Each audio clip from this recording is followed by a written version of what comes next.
Welcome to A Pod of Wings and Filth, where two voracious fantasy readers dive into the magical, gritty, and sometimes downright filthy world of fantasy. On this podcast, we chat about our favorite fantasy books, from dragons and magic to the dark and twisted corners of fantastical realms. I'm Heather, and I am never reading less than 3 books at once. And I'm Morgan, and I won't give a book 5 stars if it didn't cause me irreparable emotional damage. We've got a lot of opinions, a lot of passion, and even more books to talk about. So grab your favorite brew, maybe a magical artifact or two, and join us as we get into all things magic wings and a little bit of filth. Expect spice, swearing, spoilers, and strong opinions on dubious character choices. This is an adult show meant to discuss adult things, unfiltered for an adult audience. If you're not ready for unhinged fandom energy, turn back now.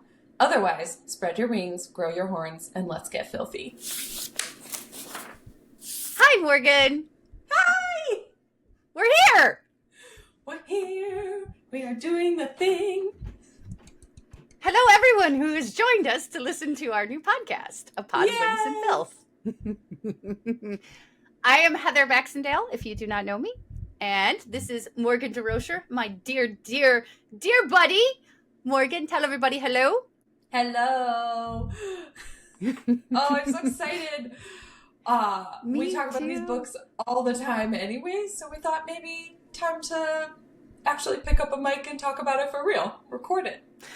This is a podcast where we are going to be discussing books. Specifically fantasy novels will be our focus. That does not mean we will never stray away from that, but I think in general we're probably gonna sit in the fantasy realm for the most part. That's our love, that's our passion. Fantasy, and I think fantasy, all the good stuff. Yeah. And I think we both probably kind of caught the fantasy bug at a pretty young age, right? Yes, I am. I like to call it, I'm a reformed Potterhead. I was obviously deeply into the Potter world. Growing up as a kid, I went to every midnight release for the books with my best friend Ariel when growing up. Shout out. And we went to every midnight movie release. I was a big Potterhead. Obviously, as an adult, author unknown, fuck her.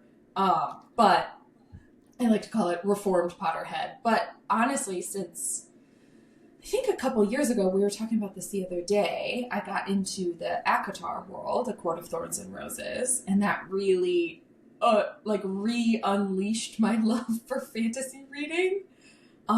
It's so good. It's one of my top series of all times. I'm sure we'll talk about it on the pod at some point. Yes. I love that you're a reformed Potterhead. Because you can still love the art and hate the person. I mean, it happens enough now to where we find out too much about the creators that we don't like. Like for me, I'm a big Buffy person and I'm not a Joss Whedon person, but I can appreciate the art and not like the man. So it's hard to do that sometimes. But for me, it was The Lion, the Witch, and the Wardrobe. Oh, a classic. Yeah. I was in 3rd grade and I didn't have any friends. I was a weird little girl and I had, just like now, no filter. So every weird like thought that came to mind just came right out of my mouth. For me, my childhood was the library. So yes. that's where I stayed. That's where I went during recess. I would go sneak. I wasn't allowed back in the building. I would go sneak into the library and I would have lunch in the library in high school. I had a ton of friends. I had no bad experiences in high school. I wouldn't use the word popular, but I was friends with everybody. And I would still go to the library in high school for my lunch just so I could be around the books because I found them comforting. Just so you could be around the books. Seriously. I will admit, I did catch myself the other night. I was opening a new book, and I did sniff it. That makes me so happy. I smell the books all the time. Yeah, but I was like, wow, I really like laying in bed, opened that book, and just sniffed it. So comforting though. I don't know why. And then the paper at different stages of decay smells differently. And frankly, the older it gets, the more comforting the smell. I mean, there's something about the must, right? A little must and Yes. dust. Smells good. I have about from my father-in-law, I have his old copy of Watership Down, and it's like 45 years old. Like the pages are red. It smells so good. Okay.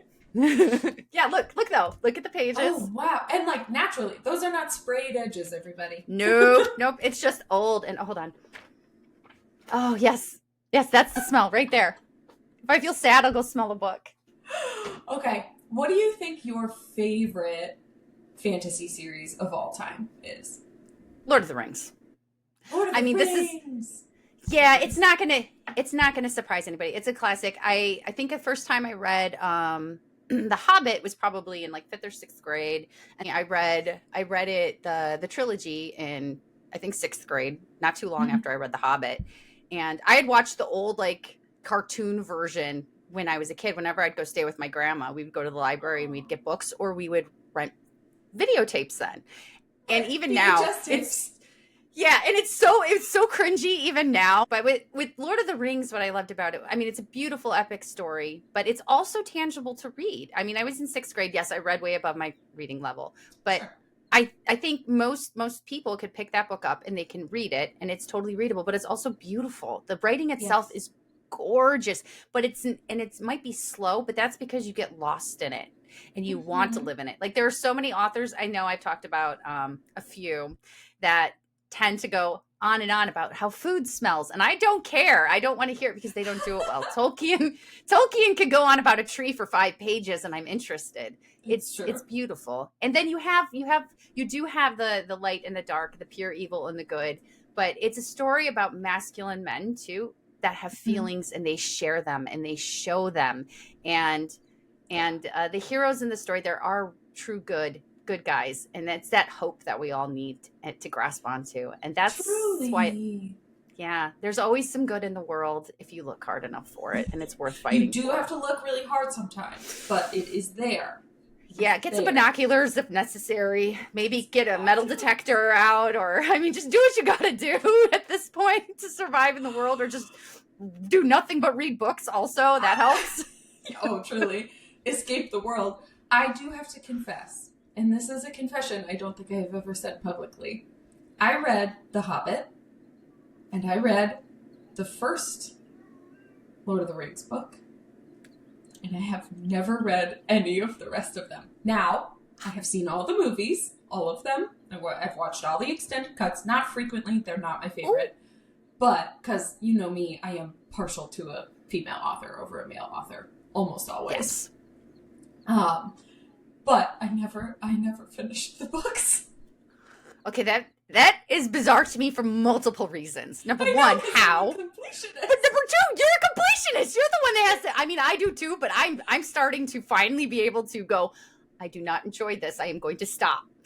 But you always finish everything, and you read it in a row. Like, it is so impressive to me. Morgan is so good about like crushing a series all at once. I could not do it. If you see me read 3 books of a series in a row, you know that series has me hooked, because I always need a break, or I need to mix it up with something after. No, absolutely. I can't believe you haven't finished it. Okay, how long ago was that? Oh, God. High school, I think. So, like, I think that's part of why, like, if I never finished it, I didn't feel such an urge to come back to it. I just wasn't reading the same way then. I don't know. I think there were just parts of it where I was like, we've been here before. We've climbed this mountain. You want to know why? Because Tolkien was the first to climb the mountain, and so many people have replicated it since then.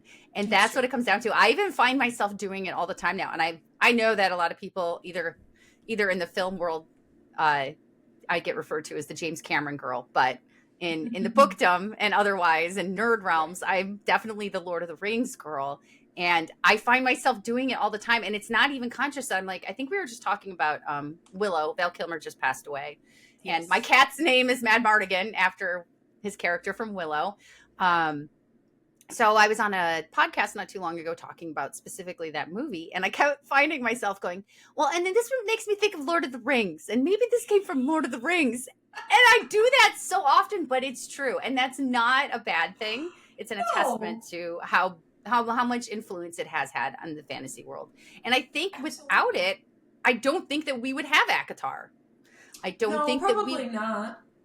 I yeah. think I would agree with that. I think there are a lot of just fantasy journeys, I think sci-fi journeys that if we had not gone on, we would not have the current present day romantasy fantasy experience that we're having. I think Suzanne Collins, I think Hunger Games, I think Divergent, Veronica Roth. I think in the journey that certainly you and I have been on the last few years of all of these fantasy books is like kind of giving up or loosening a little bit the like rigid hold we have on like the book must be amazing in order to enjoy it. Yes. I know we talked about this. We've talked about this with Tomorrow and Tomorrow and Tomorrow. We've talked about this with some other books where like you don't have to love every aspect of a book to enjoy the experience, to enjoy the story, to enjoy how real those characters are, even if you don't like them. There are just a lot of parts and pieces to reading that when we let go of the rigidity allows us to actually like enjoy and experience it way more. Yeah. Because we're not looking at it as critics. We're looking at it as fans. I'm just a reader. Yeah, I'm just a reader. I'm not a book critic. I'm here for a good time. Yeah, I'm here for a good time. That's what I'm here for. I'm here for a good time. Or to have my soul destroyed, whichever. I sign up for both. Either way, I just want to have some emotional experience is really what I'm looking for. I always say, and I think that you probably are in the same wavelength with me on this one, the greatest crime that a book can commit for me is to be boring. Yes. You can be poorly written. You can have typos. You can do all of those things, and I will forgive you all day long if you're telling me something good. Like a great example of that, a book that is not entirely polished and it was a debut book, is Fear the Flames. It's not polished. Yeah, it's not. You can tell that it's a first book, but it's so good. I love all the characters. I love the world. I'm invested in everything. So it doesn't matter. But then you read something that's boring and has no soul to it. And I don't like the idea of burning books, but sometimes you need to warm up after reading something so cold. There's clearly a second one coming based on where that story ends. But it's just good fun. Like, you're just reading it, you're along for the ride. Like, the FMC is super fun. The MMC, he was delicious. There were just a lot of... Yeah, he was... he was good. I don't even remember his name right now. Like, me either. It's been a while. It's been a couple hundred books.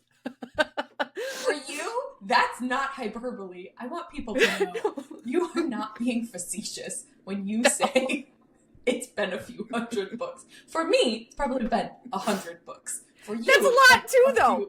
It is also a lot of books. This is where I'm at right now, and I'm happy with it. Oh, it's amazing. It's incredible. Yeah. But I popped my audiobook cherry in December and I stopped listening to podcasts too, and now I'm just listening to audiobooks. No, I don't care either. I'm happy. It makes me happy. I love it. My life is enhanced significantly right now by it. So yeah, but the audiobook aspect has probably increased my amount of reading by at least 5 books a month. I realized if I like the characters, I'm going to go on whatever journey they go on. Even if I don't like the story that much, if I like the characters, then I'm usually pretty invested. Right? Like either, because you can have characters I don't like, and I can enjoy the story if the story is good. If the story is bad, I have to like the character. I feel like it's easier to go through a bad story with good characters than a bad story or a good story with bad characters, though. Yeah. I think the series that really, like, aside from ACOTAR, I think it's Throne of Glass. I think that is my, like, top current favorite. The god tier. Yeah, truly. I think that is the series for me because it is the most beautiful combination, in my mind, of epic fantasy with romantasy. Like, it really is, like, that romance line is a through. I mean, it doesn't get serious until the end, but it is truly the most, like, I think I read all, 7 books of that series in a month. Oh, yeah. You went through it fast. Yeah, I think it was like I remember, and I constantly joke that as I was reading, of course, the most infamous part of Throne of Glass is the very, very end of the final book of Kingdom of Ash. Yeah, exactly. Is going to bring tears to both of our eyes right now because it's so sad. But I joke that I almost gave myself double ear infections reading that book because I was laying in bed reading it and just sobbing, just tears streaming into my ear holes for hours. I think I stayed up. That was one of those books where I was like, I could not put it down until like 2 or 3 in the morning. Like, I don't care if I have work the next day. I do not care. I must finish. And also, I remember closing it again. I'm puffy, red-eyed, have been sobbing for hours, and I'm sitting there with that book just like laying on my chest, like hugging it. And I'm like, what do I do? Like, I don't understand. And so that will always, again, truly like God tier Throne of Glass. Yeah. And it's shocking. I haven't reread it yet. I need to at some point. I will. But like, nothing. We should do it together. Top. We should do a buddy read of it again. Yeah. Because nothing will ever top that series in my mind. Ever. It's so good for all the reasons that you said. And it's Sarah, it's SJM, and that's what got me back. I never really stopped reading. No. I didn't read as much over the years, but I didn't read as much fantasy. I would come back to it. Like, I came back for Game of Thrones. I tried out Twilight and realized this is for adolescents, and I am a grown-ass woman. I do not need this. Grown-ass woman. Yes. and again, like I said, not a bad thing, just not for me, because I'm an adult. But there were things that I would come back to, but I never like really got deep into it. Also, I don't know why too. I think I had like some weird expectation as a reader. Like, I should also be rereading the classics that I love so much. That's dumb. You know what? Oh. There are classics that I reread all the time. Like, I will reread Lord of the Rings. I read Shakespeare regularly all the time because I fucking love Shakespeare. I do. Ironically as well. This is yes, and people do not know this about me, but I constantly will be rereading Shakespeare. I have like a 35-year-old Shakespeare book over here that I have so many notes on from the years. It's ridiculous. Anyway, but it was SJM that brought me back into it and has started this whole entire thing for me too. And it was ACOTAR, and it was Morgan's fault, everybody. It was me. It was the beginning of the year, and I was like, I'm gonna like actively start looking for new series to read. I want to start getting specifically fantasy. I read tons of sci-fi still over the years, but I wanted to find what's good fantasy right now that everybody's reading. And I saw Morgan had read ACOTAR because I was stalking her Goodreads. Yes. And I'm like, okay, I'm going to try this crap. It's on a bunch of the lists that I read. And I start reading it. And I'm like, this is a Beauty and the Beast bullshit. And I'm not even, and it's fine. But I immediately hated Tampon. I'm like, this guy is a problem. Why does nobody else know this guy is a problem? And then eventually we understand Tampon is a problem. So, yes. But by the end, I fell in love with the book, and then I fell in love with the series, and it was to the point where I wasn't sleeping either. And then my poor husband looked at me one day, and he's like, "Sweetie, you're walking around the house with a book in your hand. You don't notice that anybody else is even alive right now. Maybe we should like back away from this a little bit. This is not entirely healthy." Oh, and I realized, oh, he's right. I haven't showered in a week. I'm here in my filth, hence name of podcast. No, that's not the only reason. But here I am in my filth, reading filth, beautiful filth. But beautiful it was. I think I was like halfway through Silver Flames at that point, and that's when I think that was the first one when I read where there was actually like explicit, like real content. And I remember walking into the kitchen and putting it on the counter and looking at Mike, going, "This book is smut." And I like it.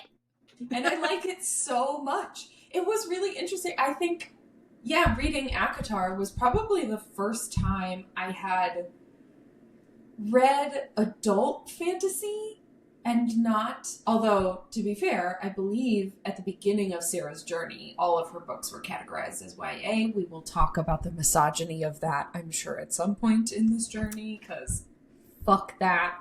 But I had pretty exclusively read YA. I love, again, Divergent, Hunger Games. I was really into the Maze Runner, Neil Schusterman Unwind series. I love that series so much. Anyways, it's so underrated. Harry Potter, of course. But my journey into ACOTAR was the first time where I was like, oh, this is like a full-blown explicit sex scene. I've never seen this before. Like, I've read a lot of adult books before, but I've never read adult fantasy that actually had sex in it, let alone really good consent-based, supportive, Yes. beautiful, pleasure-focused sex on the page. It was amazing. It was so incredible. Which is why, I know you and I have gone back and forth about the word smut and how it has turned into basically a bad word, which I think is dumb. And that's my most eloquent take on it. I think it's dumb. It is dumb. It's eloquent, dumb. but it's on point. But yeah, it was such a beautiful, I don't know, it felt like a beautiful awakening for myself. To be like, oh, not only is there sex on the page, there's beautiful romance on the page. Not only is it not taking away from the story, it's enhancing it. Yes, that, exactly that. I never expected to love romance. That is the last thing I ever expected for me. I was like, oh, because I always thought romance had to be a certain thing. My idea of romance was what we see in these books. Right. And now I'm like, oh, I'm not the only one too? Other women and people feel this way? This is so amazing. Great. Yeah, it's amazing. It's so empowering to be an adult woman reading those books and being like, oh, this is what I want, not only in my life, but in my escapism. I want this in my fantasy. I want this everywhere. And I also remember thinking, like, if I had read this as a young adult, it actually probably would have been really helpful. I may or may not have dated some men that I would not have dated if I had seen some of this on the page. We would have learned about red flags and tampons. Truly. Instead of being told if a boy's mean to you, it means he likes you. Speaking of which, you clocked Tamlin from the start. I want to be clear, Heather and I are very different readers in this way. She spots those red flags a mile away. I consider myself a passenger princess of a reader. And so, like, while I'm in it, I'm just having a good time. You're taking me along the story. Here we go. Those plot holes have to be giant fucking potholes that I would fall into as a full-bodied woman for me to notice them. Now, once I am done with the story and I reflect back, I'm like, oh, he was an idiot. He was a jerk. That's not a very nice thing to do. Why would you trap the woman you love in your home and not let her leave? And I'm like, oh, I see. I get it. So it takes me a while to come to it, but I do get there eventually. And I play detective when I read. I also love mysteries. That's another thing I love to read. I loved reading mysteries. I love reading. I like cop procedurals too. Like, that stuff's fun for me. Yeah. I love trying to figure stuff out. It's so much fun. My brain never stops, so it keeps it preoccupied, and that relaxes me. So I used to read these in-depth books, and I'm like, oh, this is the homicide detective, murder before bed every night. That's what calms Heather down. Yes, I was a Nancy Drew kid. I was into that, but once I became an adult reader or a young adult reader, I was all into a lot of dystopian fiction, a lot of fantasy, sci-fi.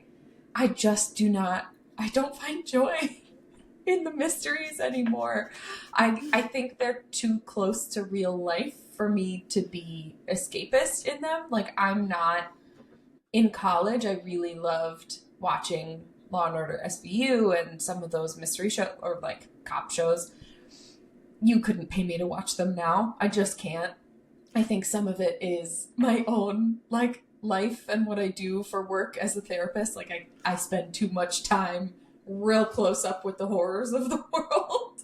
And so I would much rather read about the fantastical, mystical, magical monsters of fantasy worlds rather than the horrific, terrible, awful men monsters of the real world. Correct. It's much, much easier to absorb. And also, it's a bit cathartic too, because in most of these stories, yes, there's tragedy and there's loss and there's horrible oppression, but at the end we usually get a happy ending. Right. And because of that, we're like, okay, the good guys persevere, and that is the escapism bubble that is so lovely. And I mean, unless you're reading the end of a Sarah J. Maas book, and then it's true. Then it's the last 100 pages. Just honestly, gut me. The last 100 pages of Sarah J. Maas, Rebecca Yarros, Rebecca too. Rebecca. I mean, Cece Robson. Bloodguard is brutal, man. I think that's where falling in love with characters is so important. If you don't make your characters, even if they're like, Lorcan is a perfect example of a character that I didn't like. I didn't like him. He's an unlikable character, but at the same time, I cared about him. Yeah. Oh, I cared about him.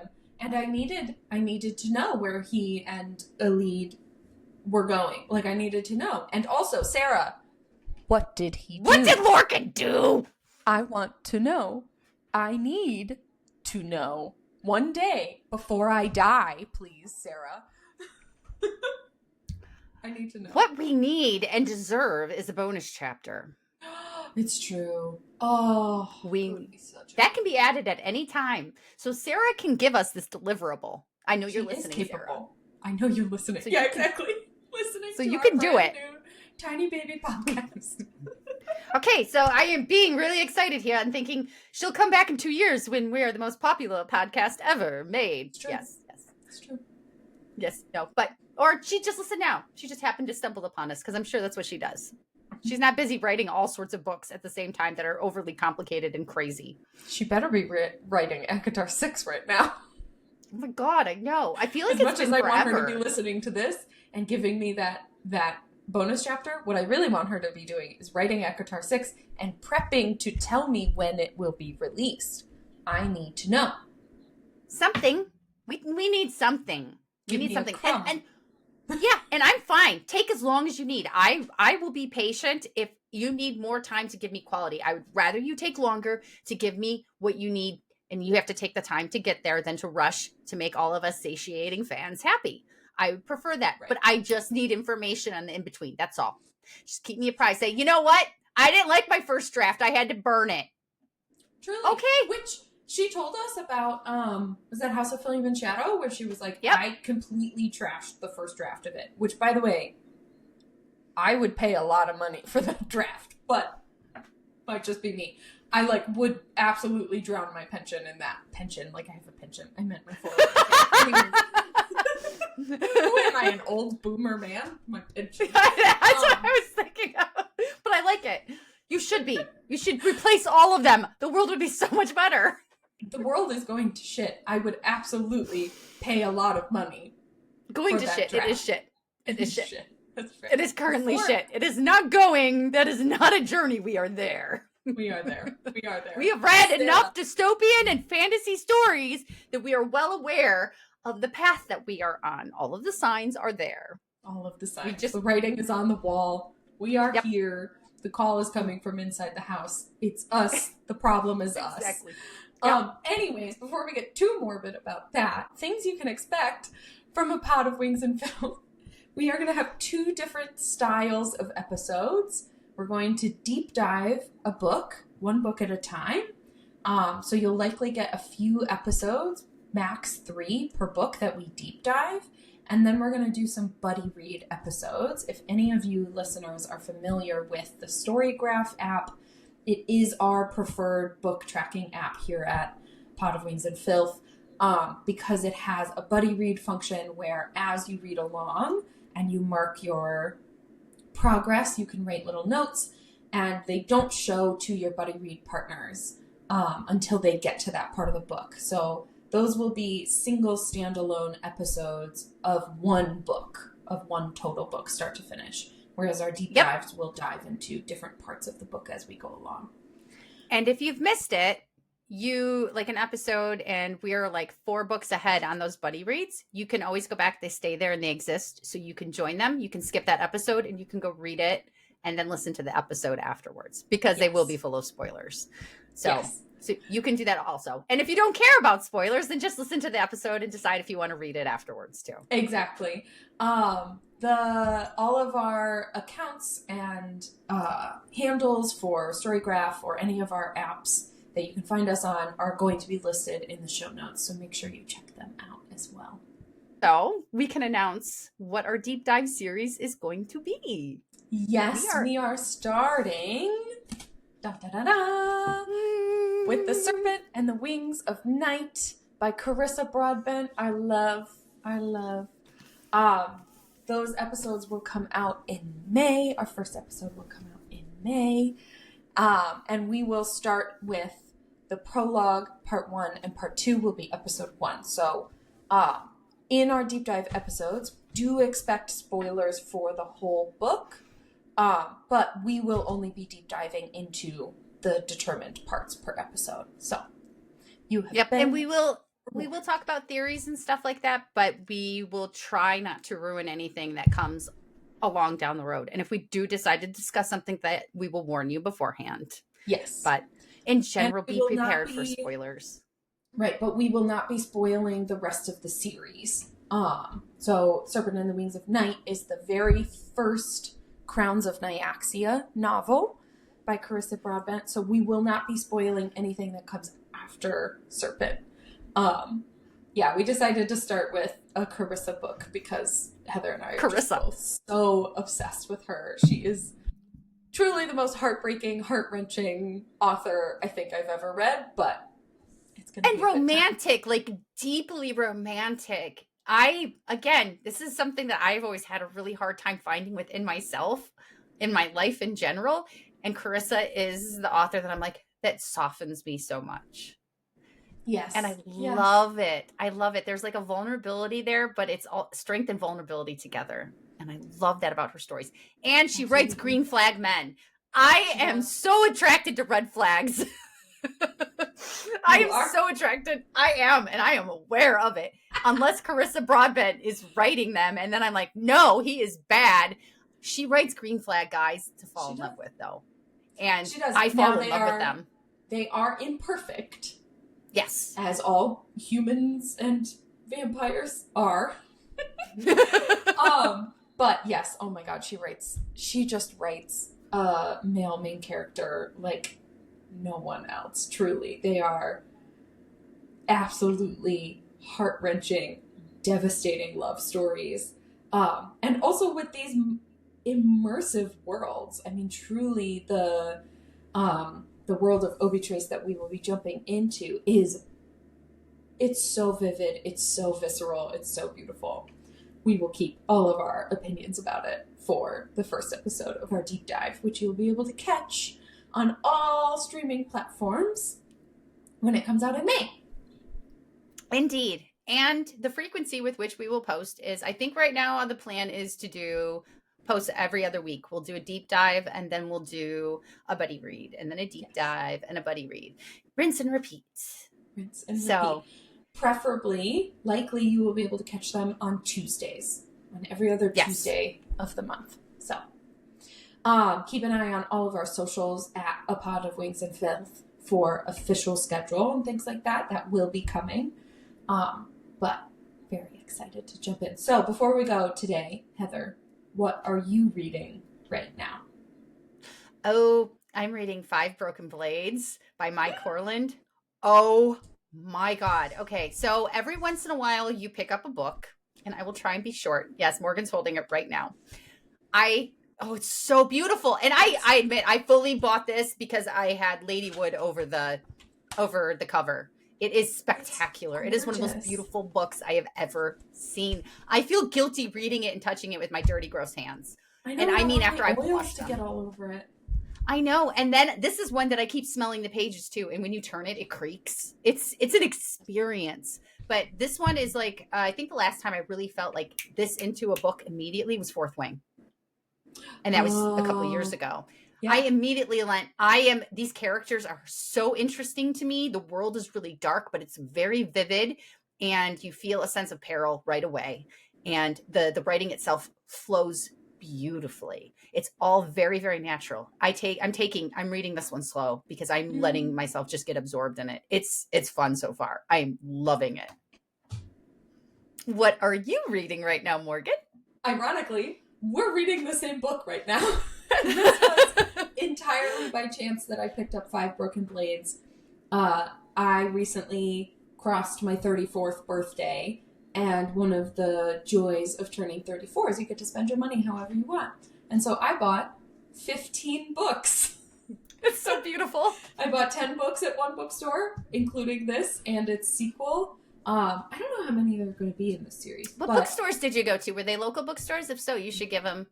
Let everybody know where they can find them. Correct. Yeah. Good idea. So I am here in Ann Arbor, Michigan, for those listening.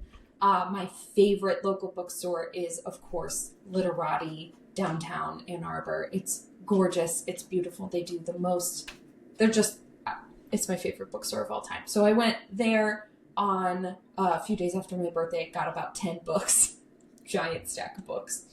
And then a few days later, Patrick and I also went down to Royal Oak to Sidetrack Bookstore, which is adorable LGBTQ and woman run.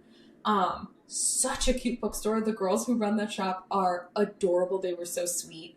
I got 5 more books, and one of the girls, when I was checking out, was like, "Did you know that this is a signed copy?" And I was like, I did not. So I ended up with 3 hardcover, which I think is going to be our first buddy read, spoiler alert, is Emily Wilde's Encyclopedia of Fairies. And I needed the hardcover of all of them because I'm a hardcover purist. And I was picking up the 3rd and final of the trilogy. And she was like, "This is signed." And I was like, oh my God. I ended up at my birthday trip with 3 signed books. The only one was intentional, and that was John Green's Everything is Tuberculosis, because I contain multitudes, as he likes to remind me. And then, fucking Heather Fawcett had signed this it was the last one in the store. She was like, "This one's signed." Oh my God. You know, some authors will go in and they will just randomly sign books. I don't know Their if books. she had done so beforehand or if she had signed it. But it was a lovely, delightful surprise. But yes, back to Five Broken Blades.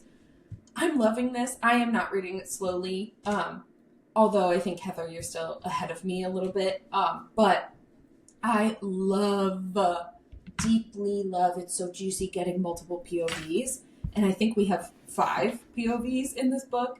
And it is just, the pace is delicious. It's so good. The action is great so far. There's a little bit of like, will they, won't they romance happening. I have no idea where that's going. It's just really beautiful. And so far I'm enjoying the hell out of it. So I'm excited to see where it goes. Fantastic. All right. Is there anything else that you would like to tell our listeners and viewers? I don't think so, other than give us a little patience while we figure this thing out, but we're so excited to bring a new show to the airwaves. Airwaves? Because I'm old and I think they're radio waves. Okay, be careful with your old, because That's true. I'm about 10 years older than Morgan. True. I'm fine with it though. Heather is an elder millennial. I am a proper true 91 baby millennial. Mm-hmm. Yes, that is correct. So airwaves makes total sense to me, my old ass. Is there anywhere anyone can find you on the internet that you would like to share that is not one of our A Pot of Wings and Filth places? Yes. Like such as your own Instagram or Storygraph. Yes. On Instagram, I am at Mo DeRocher, DUROCHER. And on Storygraph, I am at Mo Duro, DURO. Excellent.